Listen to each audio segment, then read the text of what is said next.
Good morning student. इस video lecture में हम लोग नया चैप्टर स्टार्ट करने जा रहे हैं, microbes in human welfare. Last chapter हमने कंप्लीट किया था सेल्यूलर रेस्पिरेशन, और अभी संडे के दिन आपकी टेस्ट है एनाटॉमी ऑफ फ्लावरिंग प्लांट्स पर। कुछ स्टूडेंट का ऐसा मैसेज आया है कि वो चैप्टर कंप्लीट नहीं हुआ, लेकिन उसकी पूरी सीरीज ऑफ लेक्चर ऑलरेडी है, शायद अपलोड नहीं हो पाई। आज वो सभी लेक्चर्स अपलोड हो जाएंगे। आप सैटरडे तक उसको बहुत अच्छी तरह से पढ़िएगा और संडे के दिन टेस्ट में अपीयर हो जाइए। सो let us start with microbes in human welfare. जैसा कि इस चैप्टर का टाइटल है, सबसे पहला वर्ड इसमें दिया है माइक्रोब्स। तो माइक्रोब्स क्या होते हैं? Microbes are the micro organisms which are not visible directly by our eyes, but they can be visible through the microscope. Simple microscope से भी माइक्रो ऑर्गेनिजम्स हम लोग देख सकते हैं, और इलेक्ट्रॉन माइक्रोस्कोप से तो डिटेल स्ट्रक्चर भी दिख जाएगा। ये जो माइक्रो ऑर्गेनिजम्स होते हैं, ये कंप्लीट इन्वायरमेंट में हर जगह पर प्रेजेंट होते हैं। कुछ micro organism extremely cold region में रहते हैं, जिन्हें हम स्नोफॉल के अंदर भी देख सकते हैं। कुछ माइक्रो ऑर्गेनिज्म ऐसे हैं जो एक्सट्रीमली हाई टेम्परेचर रीजन पे रहते हैं, जिन्हें हम वॉल्केनोस के अंदर भी आइडेंटिफाई कर सकते हैं। माइक्रो ऑर्गेनिज्म हमारे स्किन पर है, हमारे शर्ट पर है, पेन पर है, इस बोर्ड के ऊपर है, हर इक्विपमेंट के ऊपर, हर जगह पर, इवन एयर और वाटर में भी माइक्रो ऑर्गेनिजम्स पाए जाते हैं। इनमें तीन कैटेगरीज है। Some micro organism belongs to bacteria, some micro organism belongs to fungi, और कुछ एक्सेप्शनल केसेस में वायरसेस को भी आप माइक्रो ऑर्गेनिज्म की कैटेगरी में शामिल कर सकते हैं, कुछ एक्सेप्शनल केसेस में। तो होता यह है कि जितने भी माइक्रो ऑर्गेनिज्म हमारे आसपास मौजूद हैं, इन्वायरमेंट में प्रेजेंट हैं, इनमें से कुछ माइक्रो ऑर्गेनिज्म हमारे लिए हानिकारक होते हैं, हार्मफुल होते हैं, क्योंकि ये हार्मफुल माइक्रो ऑर्गेनिज्म हमारे बॉडी में जाकर के इन्फेक्शियस डिसीजेस कॉज करते हैं। इन्हें कहते हैं pathogens. So let us discuss about the type of micro organism. Some micro organisms are so called pathogens because these microorganisms can cause infectious diseases,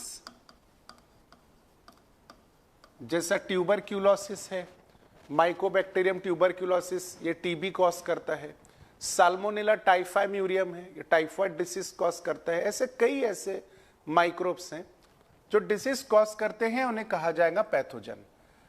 इसके अलावा कुछ माइक्रो ऑर्गेनिज्म इन्वायरमेंट में हमारे लिए यूजफुल भी होते हैं, यूजफुल माइक्रोब्स, जिनकी मदद से हम लोग कई यूजफुल प्रोडक्ट बनाते हैं, जैसा कि अल्कोहलिक बीवरेजेस है, वाइन, विस्की, बियर, रम, ओड़खा, ताड़ी एंड सो ऑन। कुछ माइक्रोब्स ऐसे हैं जिससे हम हाउस होल्ड फूड मटेरियल तैयार करते हैं, जैसा कि ढोकला है, naan, jalebi, bread, toast and so on, bakery products.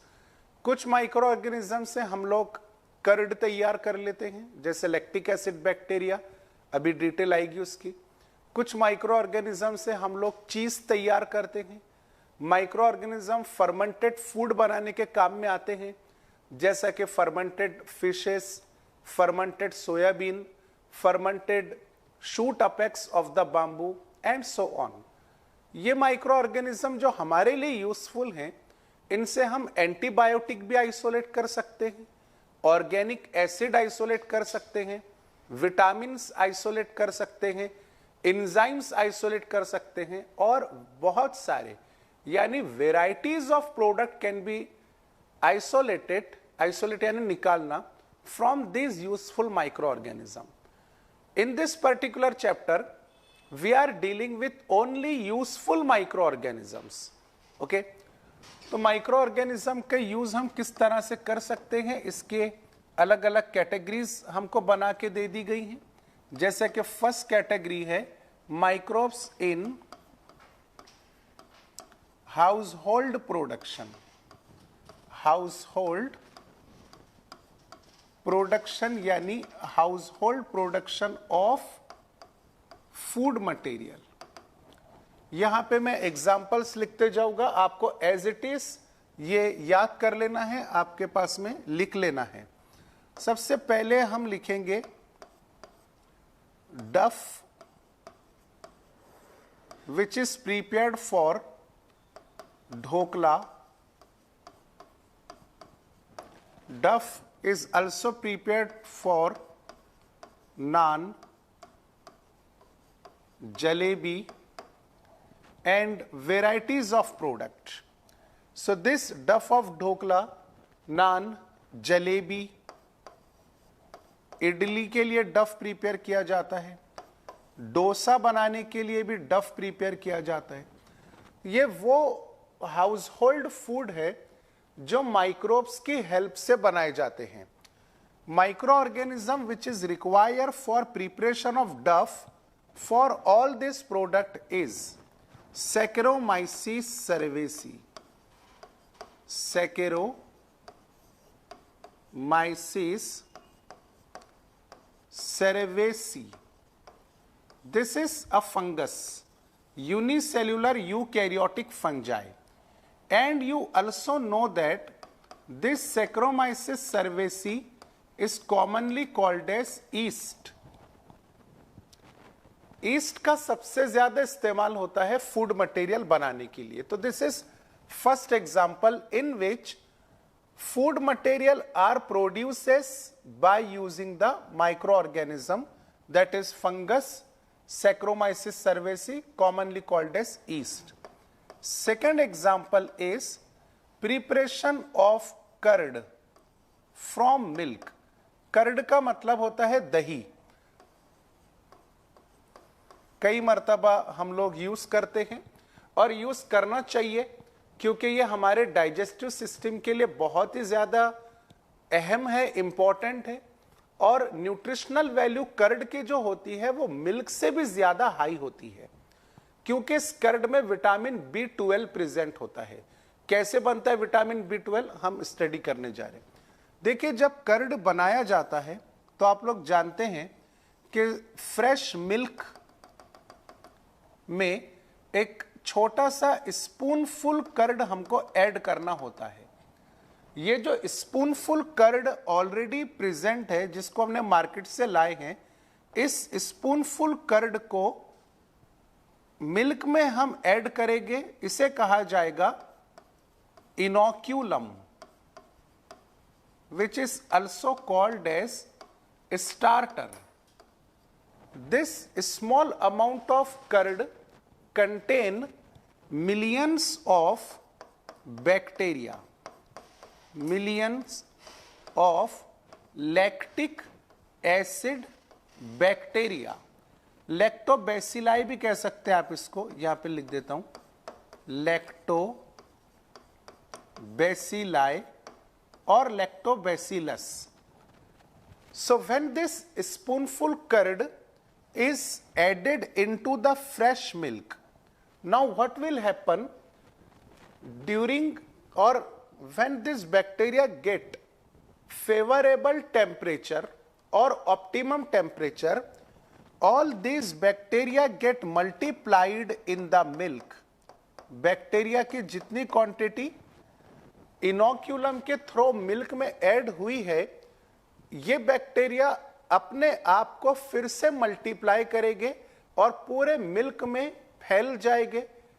बहुत सारी डुप्लीकेट कॉपीज अपनी बना लेंगे, 10 टाइम्स, 100 टाइम्स और 500 टाइम्स। इन लैक्टिक एसिड बैक्टीरिया का काम होता है बच्चों, लैक्टिक एसिड प्रोड्यूस करके मिल्क में ऐड कर देना। ये लैक्टिक एसिड मिल्क प्रोटीन का कोआगुलेशन करता है, so that the lactic acid which is produces by the bacteria, this lactic acid coagulate the milk protein, और मिल्क में कौन सा प्रोटीन होता है? केसीन प्रोटीन होता है मिल्क में। मैं फिर से रिवाइज करता हूं, lactic acid which is produces by the bacteria, this lactic acid coagulate the milk protein. Coagulate means partial digestion, यहां पे लिख देता हूं आपको याद रहे, partial digestion of milk protein occur, and due to this partial digestion vitamin B12 is formed. इस तरह से विटामिन B12 मिल्क में प्रोड्यूस हो जाएगा। तो मिल्क का मतलब न्यूट्रिशनल वैल्यू बढ़ चुका है और साथ ही साथ मिल्क कन्वर्ट हो चुका है कर्ड में। So this is very important food which is prepared in the homes.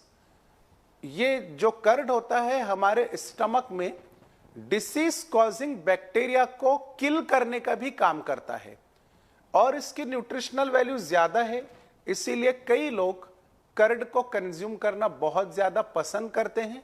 और जैसा मैं आपको पहले बताया कि कर्ड को कंज्यूम करना भी चाहिए। ओके, तो this is second example, preparation of curd. तो कर्ड फॉर्म करने के लिए हमको फिर से माइक्रो ऑर्गेनिज्म की जरूरत पड़ी। कौन सा माइक्रो ऑर्गेनिज्म? लैक्टोबैसिलाई, जिसको हम क्या कह सकते हैं? Lactic acid bacteria. मिल्क में जाने के बाद ये बैक्टीरिया क्या करेगा? सबसे पहले तो खुद को मल्टीप्लाई करेगा और मिल्क प्रोटीन यानी केसिन का कोagulation, पार्शियल डाइजेशन करेगा, जिसकी वजह से milk protein get converts into vitamin B12.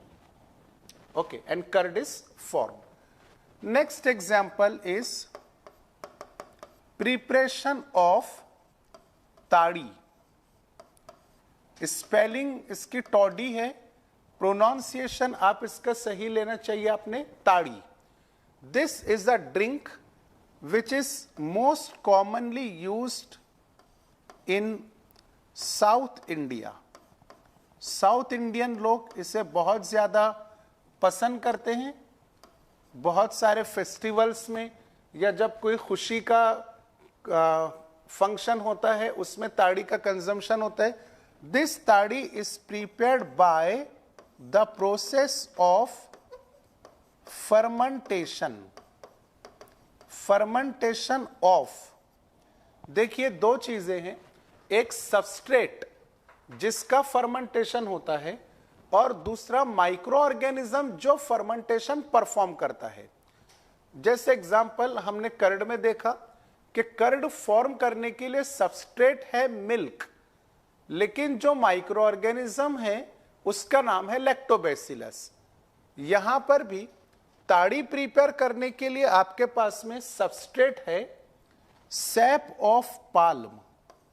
SAP of palm, palm tree आपने देखे होंगे जो नारियल के दरख्त की तरह होते हैं, उन्हें पाल्म ट्री कहते हैं। और पाल्म ट्री के स्टेम से एक पर्टिकुलर लिक्विड निकलता है, उसे सैप कहते हैं। Liquid inside the plant is simply called as sap. Palm tree से सैप निकाला गया और उसको सैक्रोमाइसिस सर्वेसी यानी ईस्ट की मदद से फर्मेंटेड किया गया। So after fermentation of sap taken from the palm tree, toddy is prepared, which is a very famous drink used by the South Indian. Next example, that is example number 4, is again fermented food. For example, fermented soybean, fermented fish, and fermented shoot apex of bamboo. कई tribal peoples ऐसे हैं जो bamboo के shoot apex का fermentation करके उसको consume करते हैं। And this fermentation again require yeast as a micro organism और फर्मेंटेटिंग एजेंट।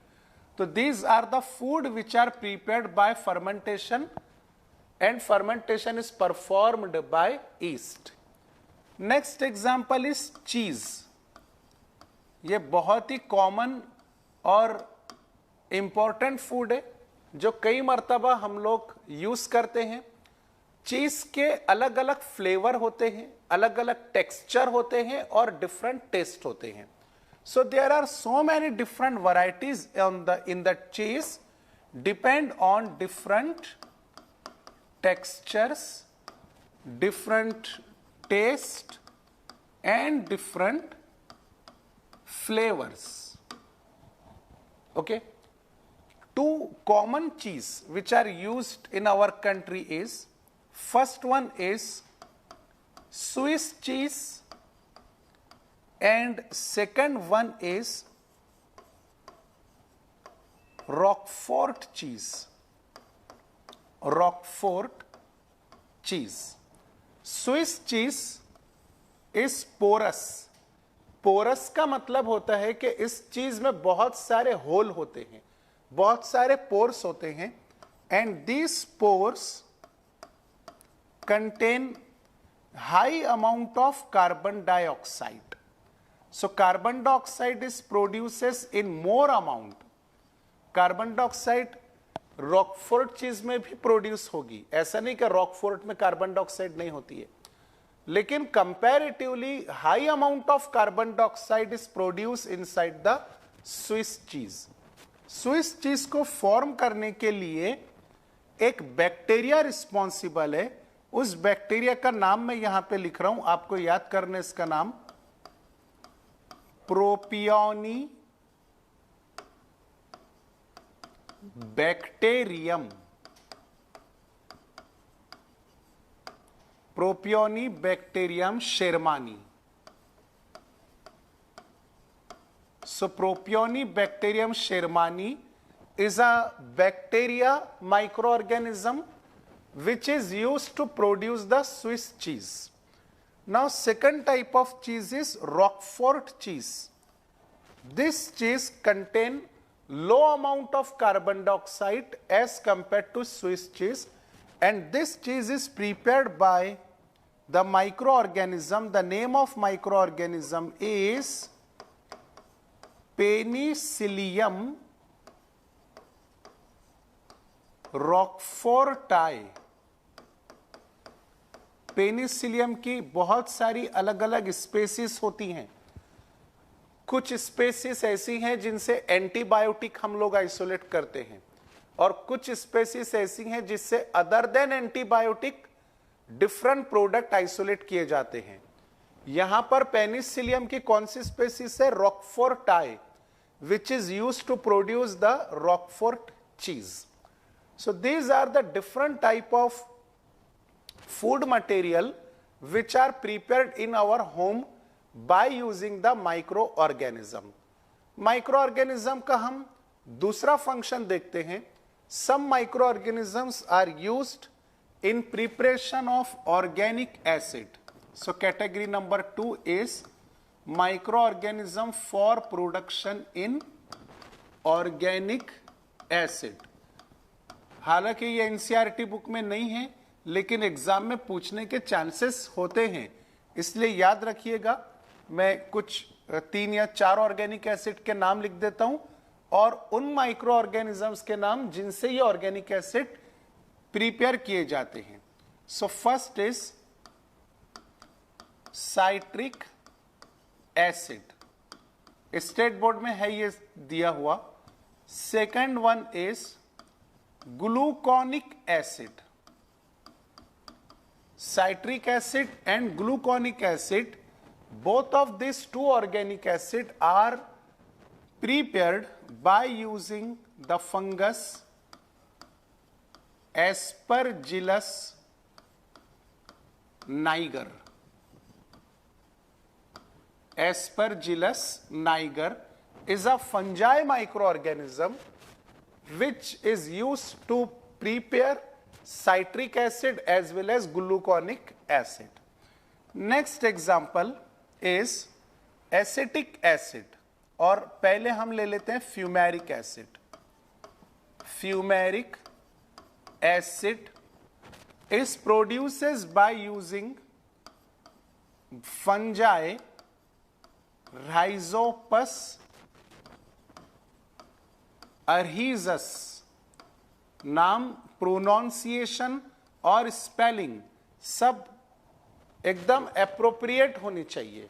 तो आप लोग जब जब मैं पढ़ रहा हूं आप भी रिवाइज करें, और जैसा मैं लिख रहा हूं आप भी अपने रजिस्टर पे साथ ही साथ नोट करते चले, और जब आप लिखते हैं तब भी उसको पूरे दिल से याद करने की कोशिश करें।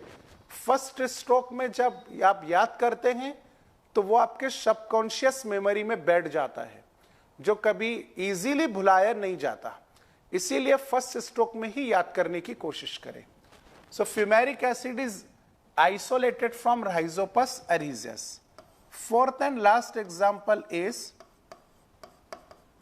acetic acid. Acetic acid is also called as vinegar. Food preparation में कभी कभी विनेगार यूज होता है। बॉटल आती है इसकी, ट्रांसपेरेंट लिक्विड होता है, एकदम नींबू की तरह खट्टा होता है, that is vinegar, side acetic acid. And this acetic acid is isolated from bacteria. That name of bacteria is Acetobacter aceti. Acetobacter aceti। 4 organic acids के नाम आपके सामने हैं, जो अलग अलग माइक्रो ऑर्गेनिज्म में से आइसोलेट किए जाते हैं, जैसा कि citric acid, Aspergillus niger, gluconic acid, Aspergillus niger, fumaric acid, Rhizopus arrhizus. Acetic acid that is vinegar is isolated from Acetobacter aceti.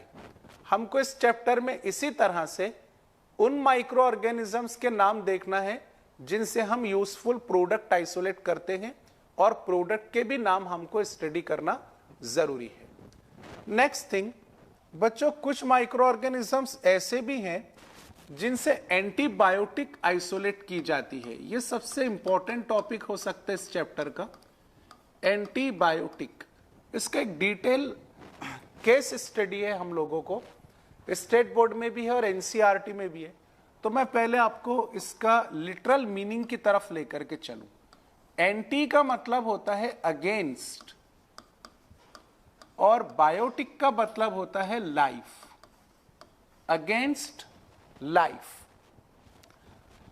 हम लोग कई मर्तबा जब इन्फेक्शियस डिसीजेस से सफर करते हैं तो डॉक्टर हमको एंटीबायोटिक लिख करके देता है। वो एंटीबायोटिक टैबलेट भी हो सकती है, सिरप के फॉर्म में भी हो सकती है, या सलाइन फॉर्म में भी हो सकती है। खैर जो भी है, एंटीबायोटिक हम लोगों ने खाया। तो आपके दिमाग में सवाल आ रहा होगा कि सर ये एंटीबायोटिक तो लाइफ के अगेंस्ट है, फिर हम इस एंटीबायोटिक को कंज्यूम क्यों करते हैं? तो यहां पे एक पॉइंट आप नोट कर लें कि this antibiotic are the against the life of disease causing micro organism, that is disease causing bacteria और डिसीज कॉजिंग फंजाई। तो जो एंटीबायोटिक हमने हमारे बॉडी में इंजेस्ट किया वो किसके लाइफ के अगेंस्ट में है? हमारी लाइफ के अगेंस्ट में नहीं है। ये एंटीबायोटिक उन पैथोजन की लाइफ के अगेंस्ट में है जिन्होंने हमारे बॉडी में इंफेक्शियस डिसीजेस कॉज किए हैं। और हमारे लिए क्या है? This antibiotic is pro life for human, pro life for human, क्योंकि हमको नई जिंदगी देने के काम में आते हैं, इसीलिए ह्यूमंस के लिए एंटीबायोटिक प्रो लाइफ कहलाते हैं। ये याद रखिएगा, एनसीईआरटी बुक में इसका डिस्क्रिप्शन है, इसलिए एग्जाम के अंदर पूछ सकता है। दुनिया की सबसे पहली एंटीबायोटिक वर्ल्ड वॉर सेकेंड में डिस्कवर की गई थी। Sorry, it is world war. इधर वर्ल्ड वॉर चल रही थी, बहुत सारे सैनिक लोग जो थे वो इंजर्ड हो जाते, घायल हो जाते, अलेक्जेंडर फ्लेमिंग नाम का एक साइंटिस्ट था जो अपनी लेबोरेटरी में रिसर्च वर्क परफॉर्म कर रहा था। अलेक्जेंडर फ्लेमिंग, पहले मैं नाम लिख दूं,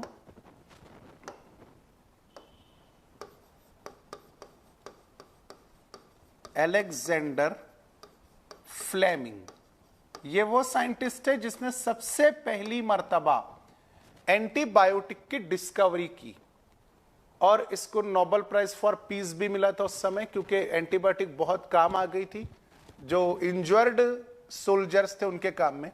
अलेक्जेंडर फ्लेमिंग का रिसर्च वर्क शुरू था 2 माइक्रो ऑर्गेनिजम्स के ऊपर। उन्होंने दोनों माइक्रो ऑर्गेनिज्म अलग अलग पेट्री डिश में ग्रो किए। मान लीजिए कि पेट्री डिश है। पेट्री डिश क्या होती है, मैंने आपको एक लेक्चर में बताया था कि हम लोग किराने की दुकान पर जाते हैं तो एक बरनी होती है जिसमें चॉकलेट बिस्किट भरे हुए होते हैं, उसका ऊपर एक कैप होता है, वो कैप आप निकाल लीजिए।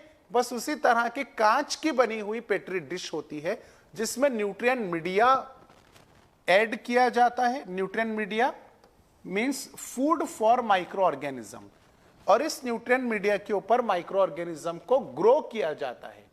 माइक्रो ऑर्गेनिज्म इस मीडिया से न्यूट्रिएंट एब्जॉर्ब करते हैं और अपने आप को मल्टीप्लाई करते हैं, अपनी क्वांटिटी बढ़ाते हैं, अपनी पॉपुलेशन बढ़ाते हैं। अलेक्जेंडर फ्लेमिंग ने 2 टाइप्स के माइक्रो ऑर्गेनिज्म पर अपनी रिसर्च किया उस समय। पहला माइक्रो ऑर्गेनिज्म बैक्टीरिया था। इस बैक्टीरिया का नाम है स्टेफिलोकोकस। कोकस का मतलब होता है स्फेरिकल शेप। स्टेफिलोकोकस स्पेसीज है ऑरियस, जिसको शॉर्ट फॉर्म में S.aureus भी कह सकते हैं, जो कि ग्राम पॉजिटिव बैक्टीरिया है। सेकंड पेट्री डिश में another category of micro organism grow की गई, फंजाई से रिलेटेड, और इस फंजाई का नाम था Penicillium नोटैटम। Penicillium नोटैटम। So 2 different petri dishes. One petri dish contain bacterial growth, another petri dish contain fungal growth. Bacteria का नाम स्टेफिलोकोकस ऑरियस, फंजाई का नाम पेनिसिलियम नोटैटम। अभी देखिए कि पहली जो पेट्री डिश है जिसमें एस ऑरियस बैक्टीरिया है, तो बहुत सारे एस ऑरियस प्लेट के ऊपर ग्रो हो गए हैं। इस प्लेट को अगर आप ऊपर से देखें, या मैं इस प्लेट को 90 डिग्री की तरफ आपकी तरफ रोटेट कर दूं, तो इस प्लेट का सरफेस एरिया आपको इस तरह से नजर आएगा जिस पर बहुत सारे बैक्टीरिया हैं। स्टेफिलोकोकस ऑरियस कंप्लीट एरिया इन्होंने ऑक्युपाई कर रखा है इस तरह से। अब देखिए कि कई मर्तबा क्या हो जाता है कि गलती की वजह से कुछ नई डिस्कवरी हो जाती है, उसे एक्सीडेंटल रिसर्च कहते हैं। एक्सीडेंटल रिसर्च का मतलब यह नहीं कि साइंटिस्ट अपने लेबोरेटरी के अंदर गाड़ी से आ रहा था, उसकी गाड़ी गिर गई, एक्सीडेंट हुआ, फिर बाद में उसने रिसर्च किया। जी नहीं। एक्सीडेंटल रिसर्च मींस ऐसा रिसर्च जो हम परफॉर्म नहीं करना चाह रहे थे अनइंटेंशनली, पर वो रिसर्च ऐसा बन गया कि दुनिया में उसको बहुत सारे सैल्यूट किए गए। सेम डिस्कवरी यहां पर हम देख रहे हैं। अलेक्जेंडर फ्लेमिंग ने क्या किया कि यहां पर ग्रो होने वाले फंजाई यानी कि पेनिसिलियम नोटैटम, पेनिसिलियम नोटैटम एक तरफ एक जगह पर अपनी भीड़ जमा ना कर दे, एग्रीगेशन ना हो, इसीलिए पेनिसिलियम नोटैटम को सेपरेट करना जरूरी है। और सेपरेट करने के लिए ग्लास रॉड का यूज होता है। So example, this is a glass rod.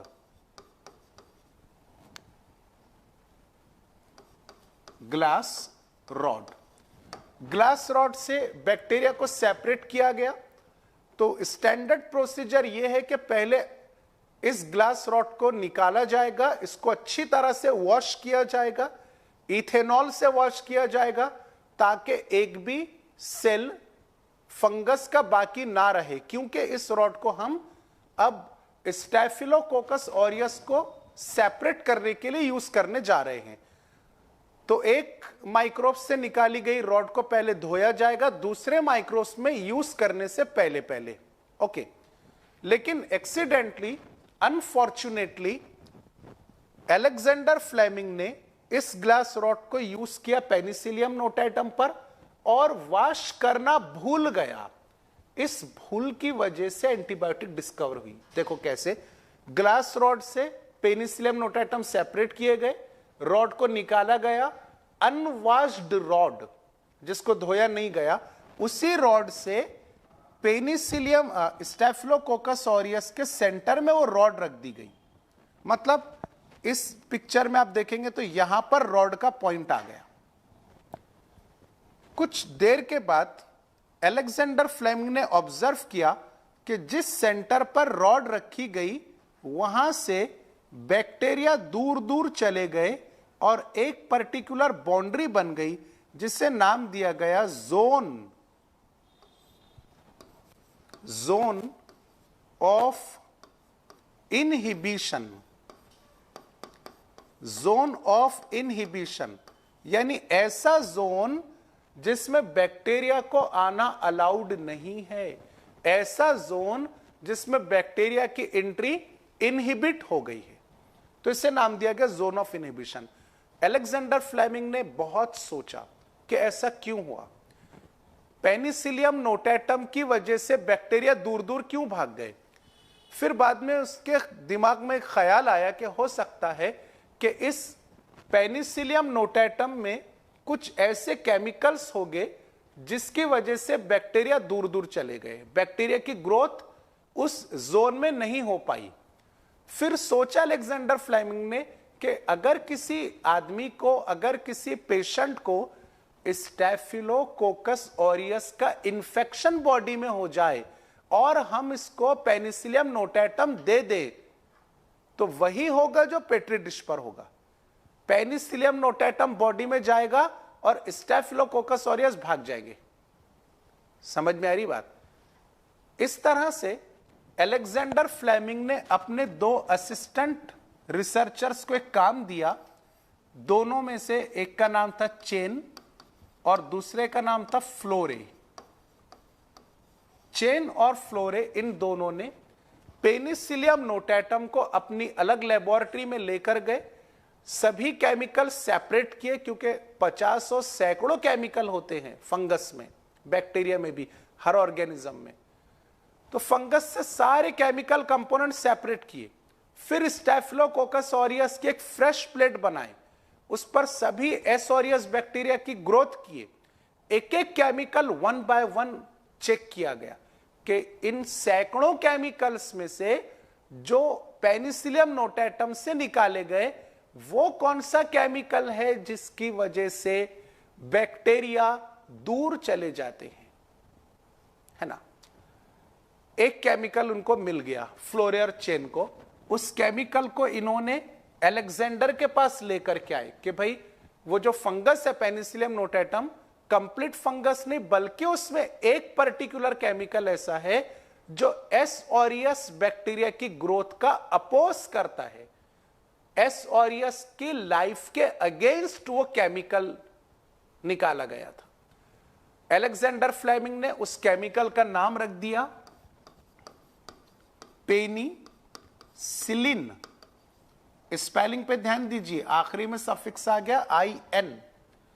और जब अलेक्जेंडर फ्लेमिंग ने यह बात सुना चेन और फ्लोरे से कि this organic chemical is against the life of bacteria S aureus, तभी अलेक्जेंडर फ्लेमिंग ने उस केमिकल को तुरंत नाम दिया antibiotic. As this chemical is against the life of bacteria, this chemical is antibiotic, and this was the first antibiotic which was discovered during World War II. तो देखिए इसमें बारीकी से स्टडी करने वाले पॉइंट क्या है। अगर आपको एग्जाम में पूछा गया कि world's first antibiotic was discovered by, तब आपका आंसर आएगा अलेक्जेंडर फ्लेमिंग। अगर आपको पूछा गया कि first antibiotic of the world was purified by, तब आपका आंसर आएगा Chain and Florey. So Chain and Florey इन दोनों ने क्या किया, प्यूरिफाइड किया पेनिसिलिन को। इस तरह से फिर दूसरी अलग अलग फंगस पर साइंटिस्ट लोगों ने अपना अपना एक्सपेरिमेंट परफॉर्म किया और वेराइटीज ऑफ एंटीबायोटिक को डिस्कवर किया, जैसा कि Chloromycetin,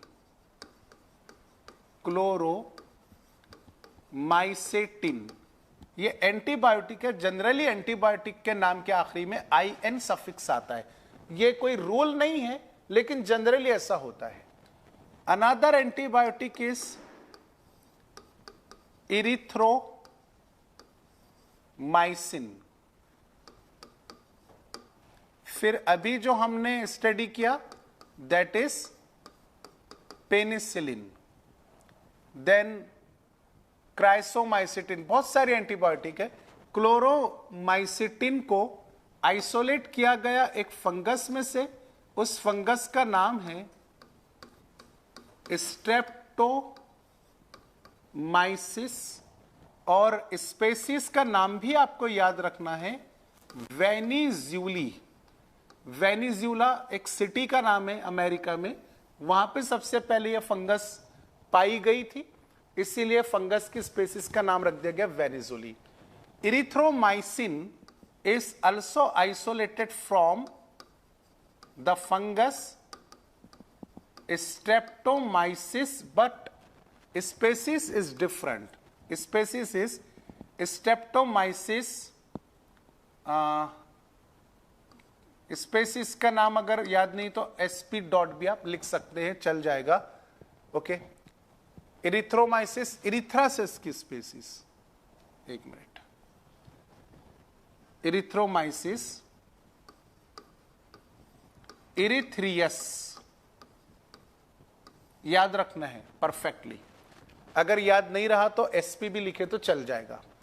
penicillin is isolated from Penicillium notatum, as well as it is also isolated from Penicillium chrysogenum. Penicillium chrysogenum, ये दो स्पेसीज हैं पेनिसिलियम की, जिनमें से पेनिसिलिन एंटीबायोटिक आइसोलेट होती है। एक और एग्जांपल लिख देते हैं, streptomycin. Streptomycin, it is antibiotic, and this antibiotic is isolated from Streptomyces griseus. Streptomyces griseus। तो देखिए, स्ट्रेप्टोमाइसिस जीनस से 3 एंटीबायोटिक के एग्जाम्पल हमने देखे, लेकिन स्ट्रेप्टोमाइसिस का स्पेसीज अलग अलग है। Streptomyces venezuelae, chloromycetin, Streptomyces erythreus, erythromycin, and Streptomyces griseus, streptomycin. याद रखना है बहुत अच्छी तरह से। पेनिसिलिन 2 स्पेसीज में से आइसोलेट हो सकती है, पेनिसिलियम नोटेटम एंड पेनिसिलियम क्राइसोजिनम। तो ये सब हो गया एंटीबायोटिक्स से रिलेटेड। अब हम लोग नेक्स्ट लेक्चर में एंजाइम्स के बारे में स्टडी करेंगे कि कौन से फंजाई से कौन से एंजाइम आइसोलेट होते हैं। ओके, तो यहां पर ये लेक्चर स्टॉप करते हैं। Thank you very much.